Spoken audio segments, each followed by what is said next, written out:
बोलिए जय गुरुदेव। जय गुरुदेव। जय गुरुदेव। नाम किसका? प्रभु का पूर्ण नाम। जय गुरुदेव। जय गुरु। जय गुरुदेव। प्रेमियों, सत्संगियों,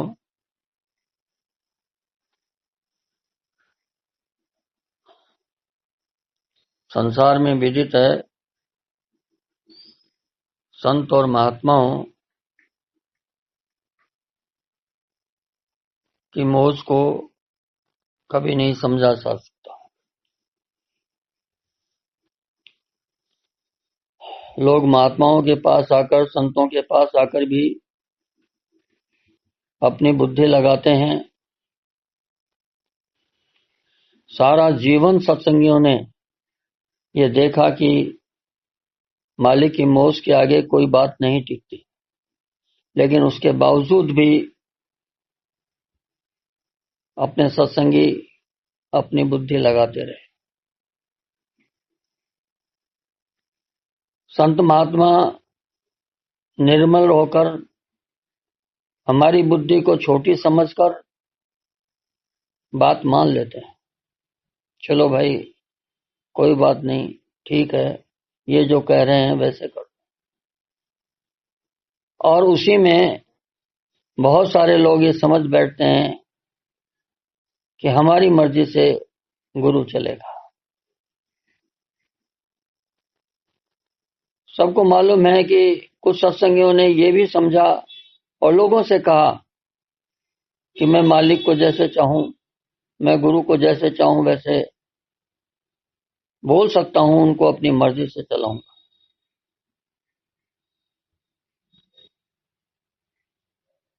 इतने मूर्खतापूर्ण विचार हमारे सत्संगियों ने पाले, क्योंकि हमने कभी गुरु का अर्थ ही नहीं समझा। हमने जाना ही नहीं कि संत और महात्मा वो अंदर की धूर्धाम की मोद से काम करते हैं। हाँ, सामान्य संसार के फैसले होते हैं तो जो आसपास के सत्संगी होते हैं इनकी बातें सुन ली जाती है। जब गुरु को ये लगता है कि इसमें कोई आपत्ति नहीं, कोई दिक्कत नहीं है, कोई अंदर की मौज में कोई परिवर्तन नहीं हो रहा, कोई बात नहीं हो रही, तो मान लेते। इसका अर्थ ये नहीं है कि हमने अपनी मर्जी से गुरु को चला दिया। कितने वर्षों तक लोग जो पास पड़े रहे वो भी इस बात को नहीं समझ पाए। हर बार यही भूल जो पास रहने वाले हैं वो करते हैं।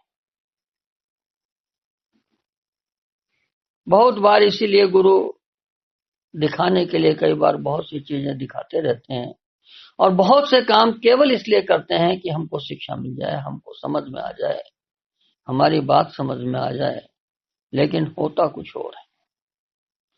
हम वो देख करके कुछ लोग तो ये कहते हैं कि मालिक भी कितनी मूर्खता से काम करते हैं। ऐसे शब्दों का प्रयोग किया बहुत सत्संगियों ने इस ढंग के शब्दों का प्रयोग किया, गुरु को पागल तक घोषित किया। हैरानी की बात है, हम क्यों नहीं समझते संत महात्माओं को। जानते हैं हम सब अच्छी तरह कि मालिक की मौज के बिना कोई काम होने वाला नहीं है, फिर भी हम कितनी मूर्खता में फंसते।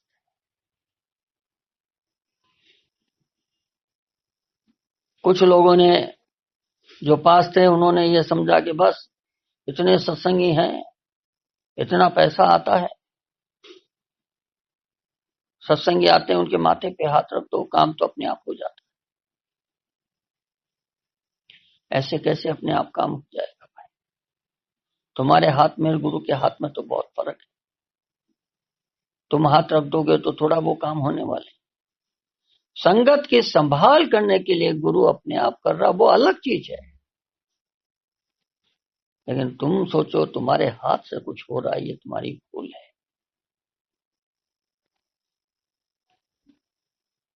उस संपत्ति, उस पैसे को देख करके, अरे भाई उस संपत्ति, उस पैसे के लिए थोड़ी हम गुरु के यहाँ गए, तो क्यों देख रहे हो उसको? लेकिन पास रहने वाले टाट पहन चुके जो, अरे भाई जब टाट पहन लिया तो बाहर की संपत्ति से हमें क्या मतलब। लेकिन टाट पहन करके भी हमने उस बाहर की संपत्ति को देखा, उस भूल भुलैया में हम फंस गए। माया ने अपना जाल बिछाया, ये माया ने अपना जाल बिछाया कि अब फंस गए सब, सत्संग में फंसते गए।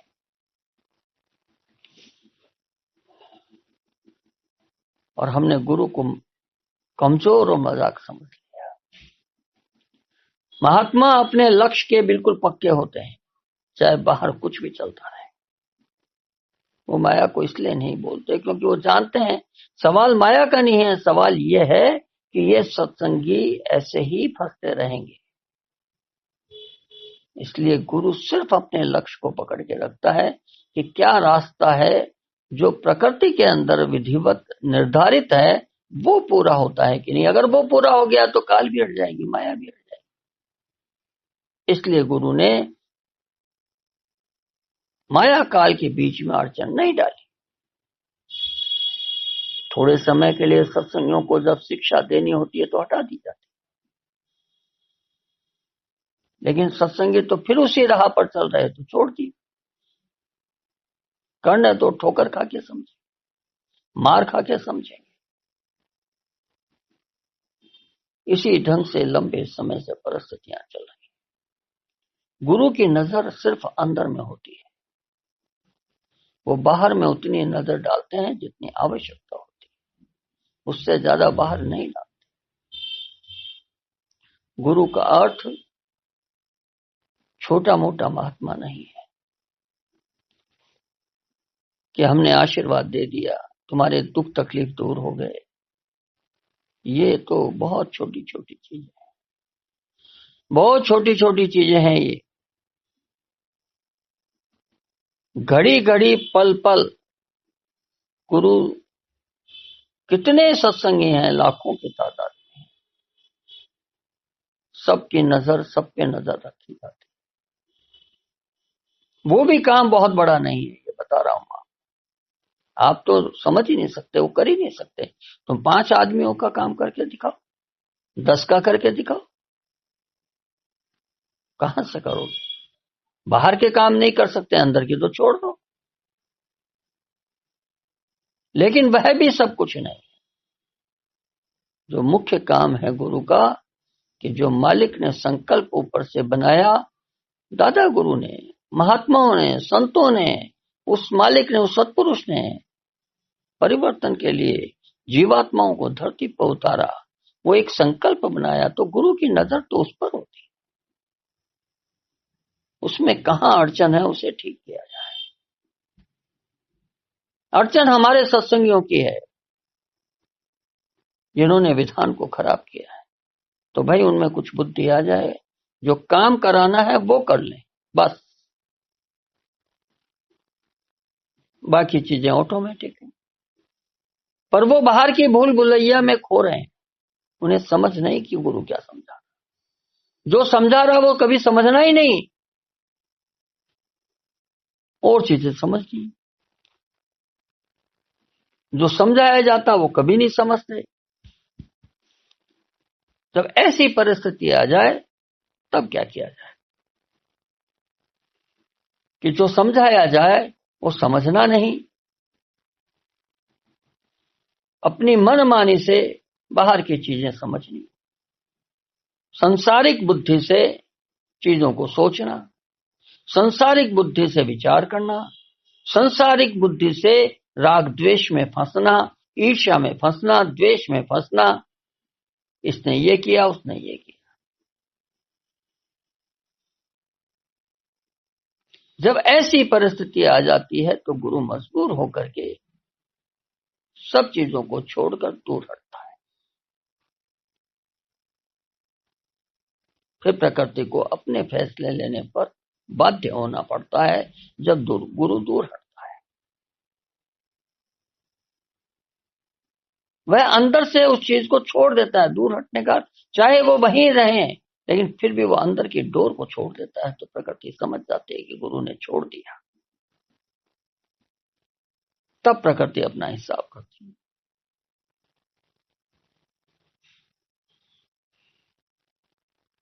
प्रकृति अपना हिसाब करती है वो अलग है। अगर डोर को अवतारी शक्तियों के खाते में देती गई तो वो अपने तरीके से हिसाब करते हैं। बात को समझ लीजिए। डोर अंदर में गुरु के द्वारा किसको दी गई, इस पर निर्भर करता है। हम इन बात को नहीं समझते। क्या फायदा भाई, आपने इतना सत्संग किया, इतना समझा, इतना भजन किया, इतने गुरु के पास आए, संसार में ही रोते रहते, क्या फायदा आपको इधर आने से?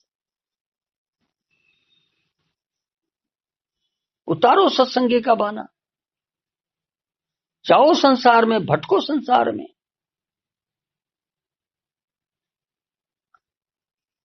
कई बार बहुत से सत्संगियों को देखकर मैं सोचता हूं, अगर अंदर की डोर को छोड़ करके आपको एक बार धक्का मार के निकाल दिया तो रोते रहोगे सारी जिंदगी। आप नहीं जानते कितनी शक्ति होती है अंदर, लेकिन समझना ही नहीं चाहते। हम सुनना ही नहीं चाहते, हम मानना ही नहीं चाहते।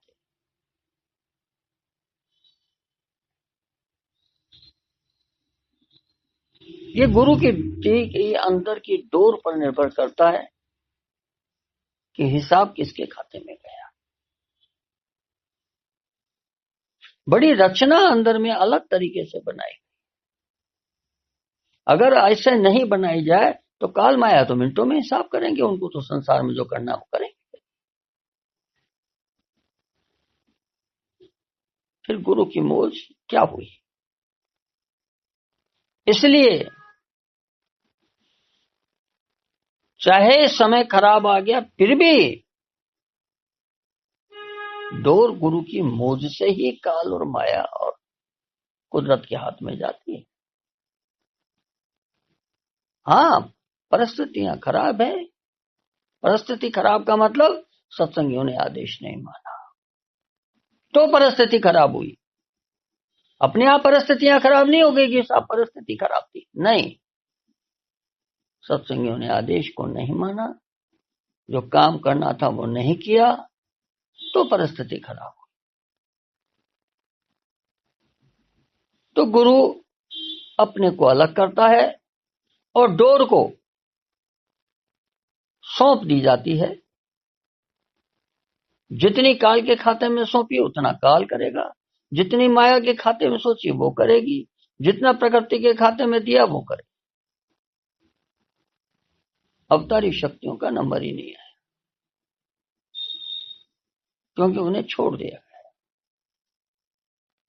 इसलिए परिवर्तन का काम रुक गया, हुआ ही नहीं।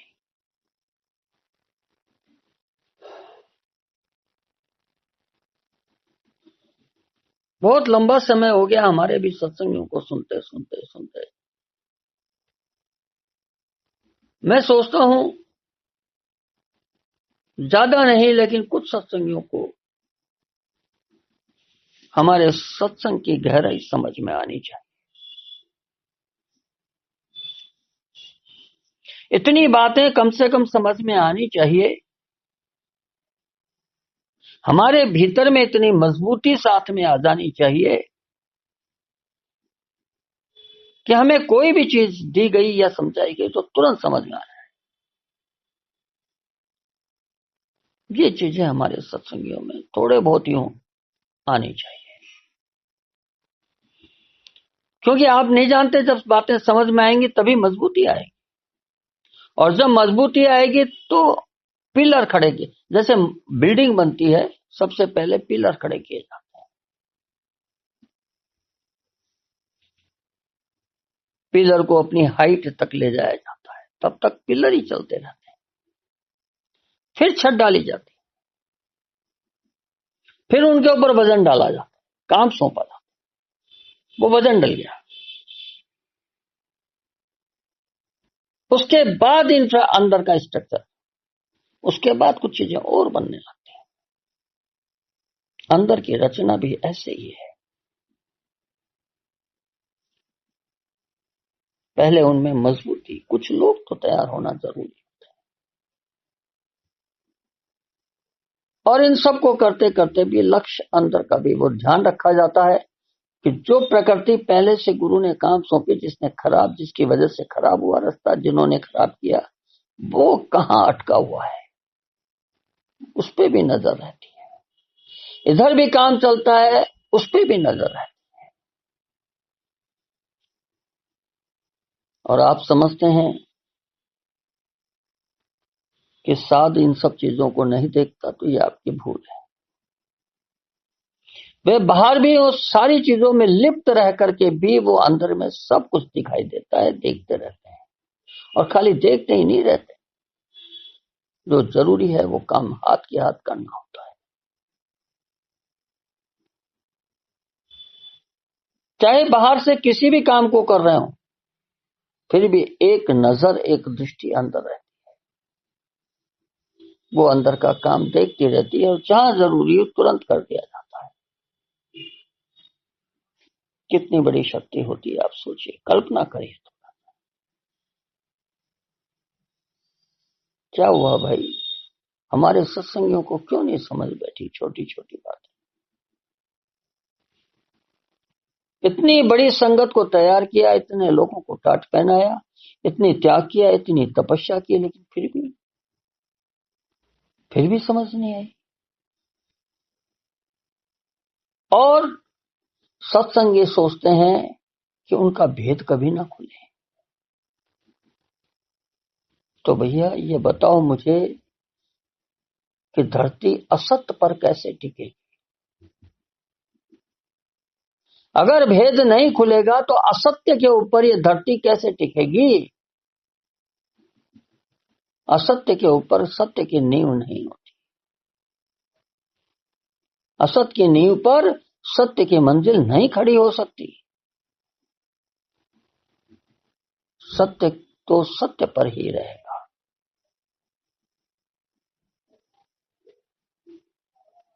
भेद कैसे नहीं खुलेगा?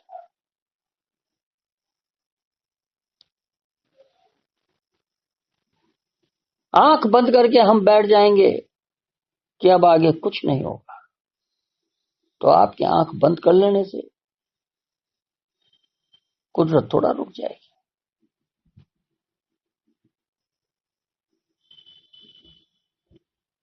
आपको नहीं मालूम कि प्रकृति अंदर में क्या होती है।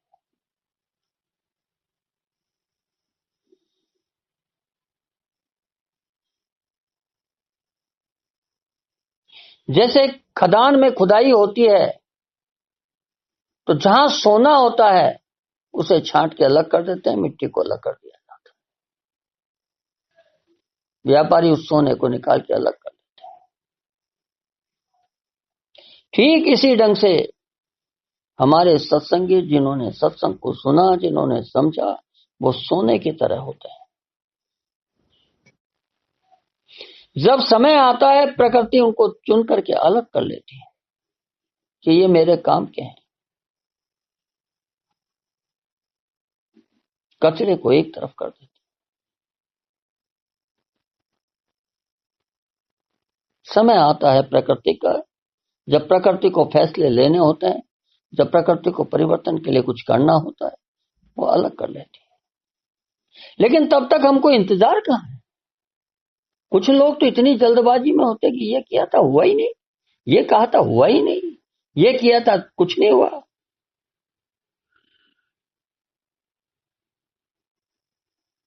बड़ा लंबा रास्ता है संत मत का, बड़ा धीरज रखना पड़ता है, बड़ा मेहनत करनी पड़ती है।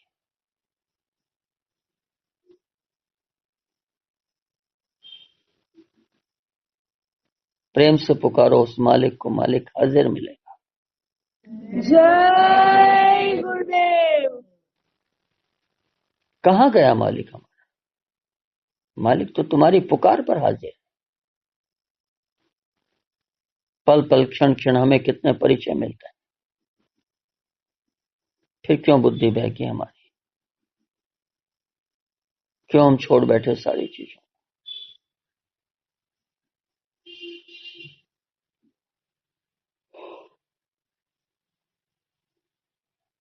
कुछ संकल्प जो खराब हुए,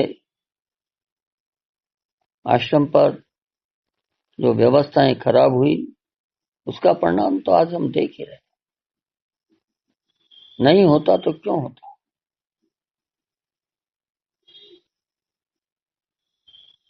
हमें उन तमाम चीजों से शिक्षा लेनी चाहिए, न कि उसमें बहकना चाहिए। लेकिन जो नए सत्संगी होते हैं, समझ कम होती है, वो फिर पुनः वही बातें करते, फिर नए सिरे से उनको समझ। इसलिए पुराने सत्संगियों पर बहुत वजन होता है, बहुत दारमदार होता है उनके ऊपर सब कुछ निर्भर करता है। वो बुद्धि से, विवेक से विचार करें,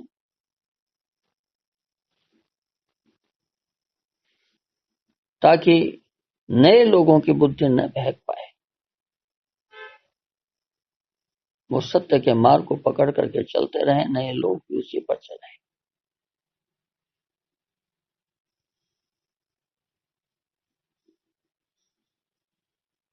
जैसे संसार में लोग, चलो भाई एक मंदिर गए, हमारा काम नहीं हुआ तो दूसरे मंदिर जाकर के देखो, तीसरे मंदिर में जाकर के देखो। बहुत सारे सत्संगी ये भी भाव अपनाते हैं। संसार में लोग चक्कर लगाते रहते हैं, फिर कोई आया, फिर वो बता देता, अरे तू वहां चल के देख, वो उस आश्रम पर चल के देख, उस बद्रिका आश्रम पर चल, उस बालाजी के चल, तू वहां चल।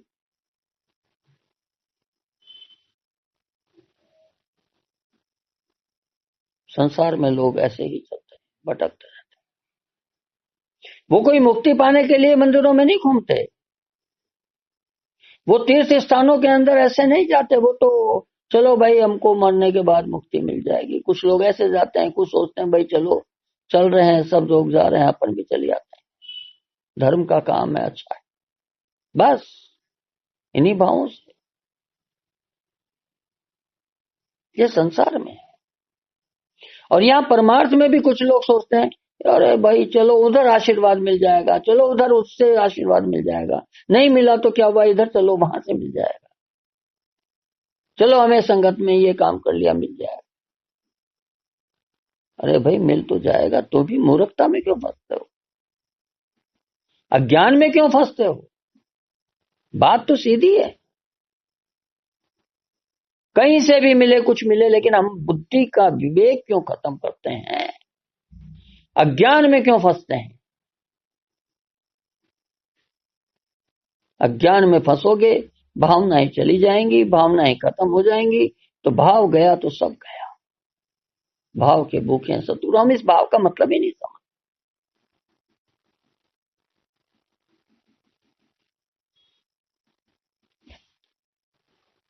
तो प्रेमियों, सत्संगियों, गुरु चरण, गुरु की रज, गुरु भक्ति कैसे की जाती है, हम सब भूल भुलैया में। भक्ति करते करते भी कैसे भूल होती है, हम भूल का अर्थ भी नहीं समझते कई बार। हम ये जानते ही नहीं कि किसको भूल कहते हैं, और हम सोचते हैं हमने कोई गलती की ही नहीं, हमसे कोई भूल हुई ही नहीं।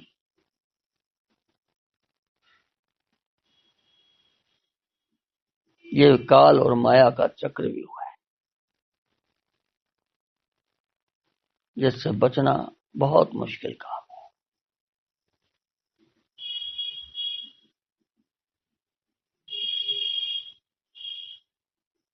कब हमें उठा के पटक देगा कुछ पता नहीं।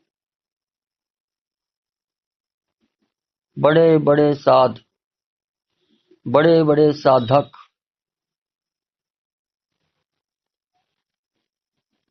रो करके पछताते रहते हैं, गुरु चरणों में गुहार लगाते रहते हैं कि एक बार इस काल और माया के जाल से बाहर कर दीजिए।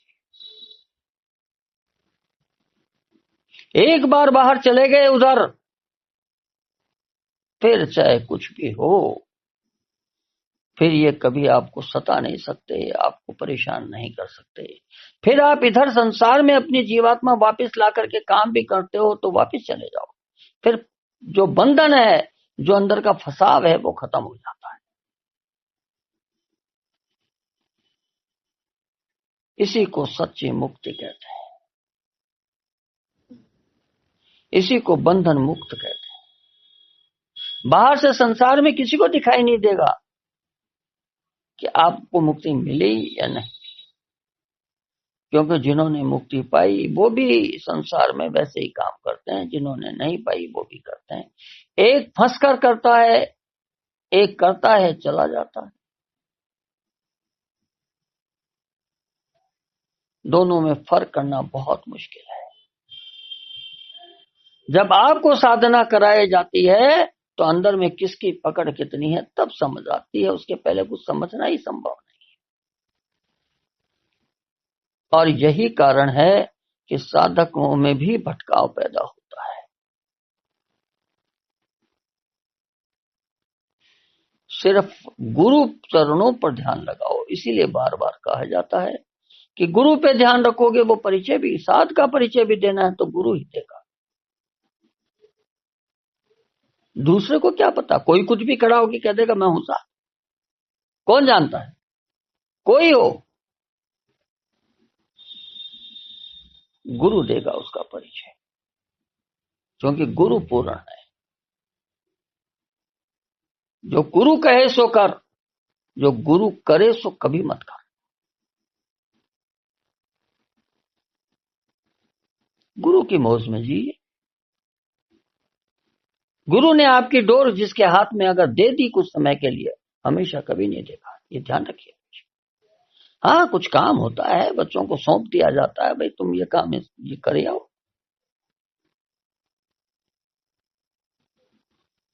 क्लास है, टीचर कहीं गया, उसने मॉनिटर को सौंप दिया, आप उसके आदेश में चलिए, कोई बात नहीं।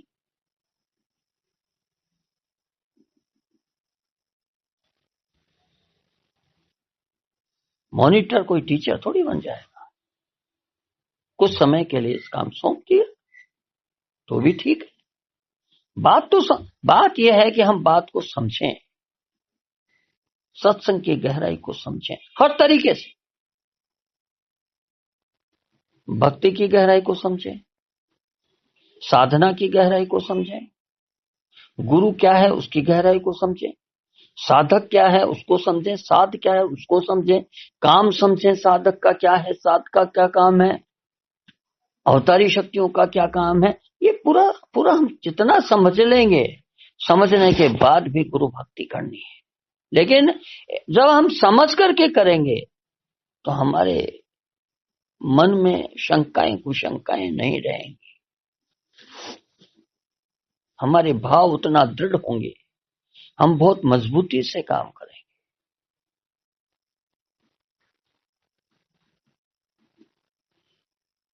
कितना समय हो गया कईयों को, कुछ तो रास्ता ही भटक गए।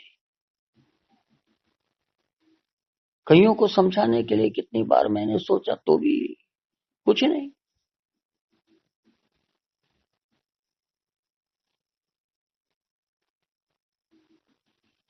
और महात्मा जब दृढ़ता से कोई चीज ठान लेते हैं कि ये करना है, फिर तुम टूट जाओगे, क्योंकि वो तो अपना काम मिनटों में करेंगे। फिर वो तुमको तोड़ करके मोड़ करके और उसके बाद निशाने पर लाएंगे,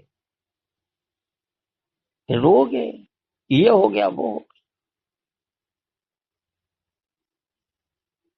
तो प्यार और मोहब्बत से अगर आप समझ करके उस रास्ते को अपनाओगे तो उसमें खुशी होगी, उसमें दुख नहीं होता है। जब मार पड़ करके कोई बच्चा रास्ते पे बिठाया जाता है तो रोता रहता है, स्कूल में भी रोता रहता है। अच्छा, बैठना वही है क्योंकि टीचर ने थप्पड़ मार दिया, पर रोते रोते बैठेगा। एक आपने खुशी से बैठ गया तो हंस रहा है, दोनों में फर्क हो गया, एक रो रहा है एक हंस रहा है, करना दोनों का एक ही काम। तो रोते रोते क्यों करें हम हंसते हंसते क्यों ना करें।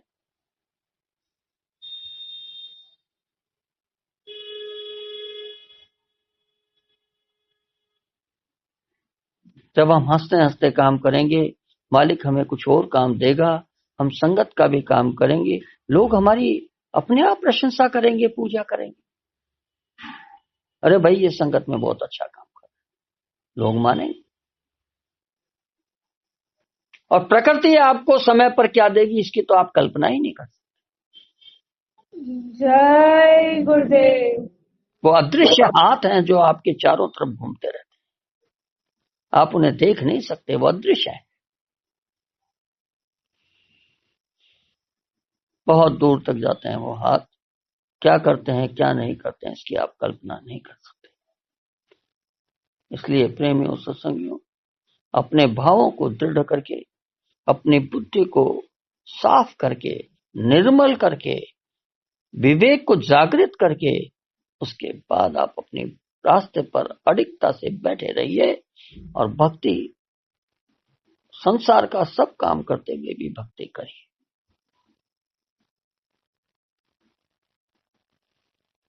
आपके मन में कहां काली खाती है, आप खुद देखिए, खुद सोचिए।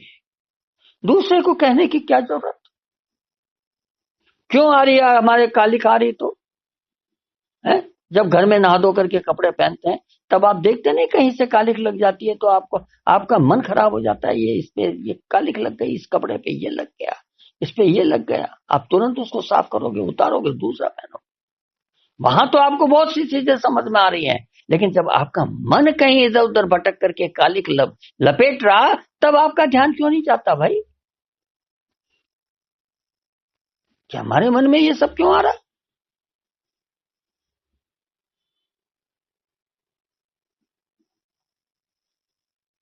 क्यों हम उसकी चाल में फंसते हैं? अपने आप हम समझें, बार बार किस चीज का कहना, क्यों समझाना बार बार?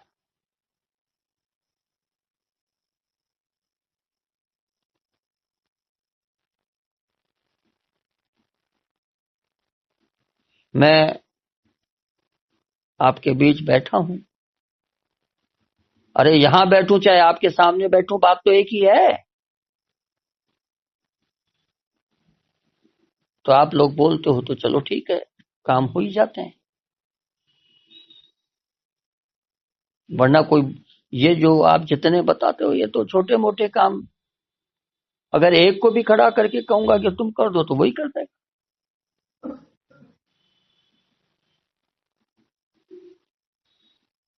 पर हम मजबूती धारण कर लें, हम साधना को अंदर में ग्रहण कर लें, हम पिलर बन जाएं,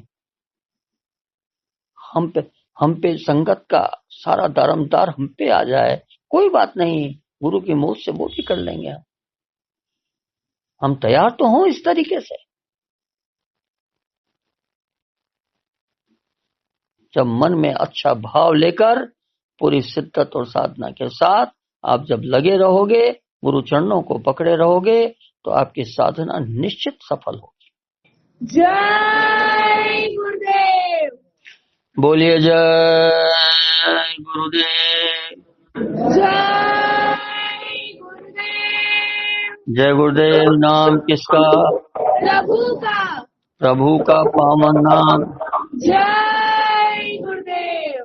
आसमान से अंगारे बरसे, चाहे आसमान से बारिश बरसे, चाहे पहाड़ टूट जाएं, लेकिन एक आवाज लगाना, संगत के ऊपर साये की तरह वह खड़ा मिलेगा। जय गुरुदेव। जय गुरुदेव। जय गुरुदेव। जय गुरुदेव।